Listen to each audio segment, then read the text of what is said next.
హేరోదు తన యొక్క కొంచెం గట్టిగా తన భార్య కొరకు నిర్మించినటువంటి ఈ యొక్క ప్యాలెస్ని అలాగే ఆర్బర్ని కూడా మనం చూస్తాం. ఇక్కడ ఈ ఆర్బర్లో ఇప్పుడు తన యొక్క ఇప్పుడు ఈ విగ్రహం చూస్తున్నాం కదా, మనకి ఏం కనబడుతుంది?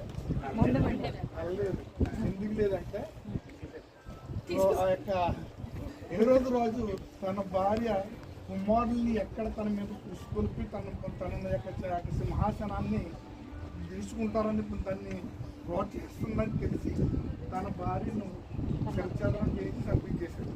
అందుకే ఇప్పుడు మనకు ముందు మాత్రమే కనబడుతుంది. అందుకోసం దీన్ని హేరోదుకి 13 కుమారులు. 13 కుమారులని కూడా కేవలము తన యొక్క సింహాసనాన్ని కాపాడుకోవడం, తన సింహాసనానికి తన కుమారులే అడ్డంకి వచ్చి నిలబడి ఆ యొక్క కుమారుల ద్వారా అతని సింహాసనం కోల్పోతానని తెలిసి ఆ యొక్క 13 కుమారులు కూడా చంపించినటువంటి మహాభయంకరమైన దుర్మార్గుడైనటువంటి వాడుగా ఈ యొక్క హేరోదు.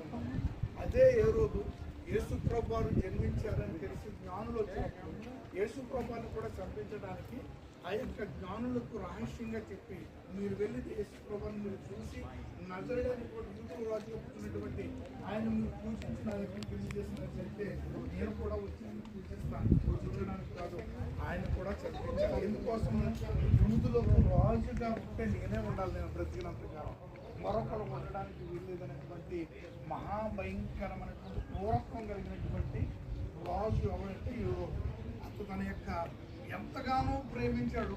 తన భార్యను ప్రేమించి ఎంత విశాలమైనటువంటి పెద్ద కోటను ఇక్కడ కట్టించి తన కోసం ఎంతగానో సుందరంగా నిర్మించాడు. ఇందులోనే ఎంతో సుందరంగా కట్టించినటువంటి ప్యాలెస్ మనకి శిథిలాలు మాత్రం కనపడుతుంది, కానీ ఇక్కడ ఎంతో సుందరంగా కట్టించాడు. కానీ ఆ యొక్క భార్య వల్ల తన బిడ్డల ద్వారా తన సింహాసనానికి హాని కలుగుతుందని చెప్పి అధికారం కోల్పోతానని చెప్పేసి ఆ యొక్క తన భార్యను ముందుగా చంపించాడు. 2 కుమారులను కూడా చంపించాడు. ఇప్పుడు మనం వెళ్ళిన తర్వాత ఒక వీడియో చూస్తాము. ఆ వీడియో అయిన తర్వాత మనం మొత్తం అంతా మీకు కర్మయ్యని కూడా ఎక్స్ప్లెయిన్ చేయడం జరుగుతుంది. ఇప్పుడు ఉన్నటువంటి అంతా కూడా కట్టినటువంటి పునాదులు, కోట్ల పట్టించినటువంటి పునాదుల్లోనే మనం వెళ్తాం. ఓకేనండి. దేవుని నామానికి మహిమ కలుగును గాక. మళ్ళీ మీరు ఆలోచించిన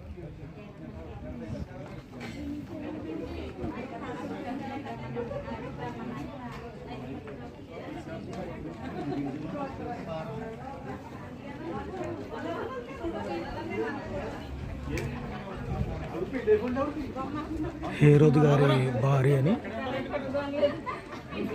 అని మరి శిరచ్ఛేదనం చేశారు. ఆమెకు గుర్తుగా ఈ శిల్పాన్ని చెక్కి పెట్టారు.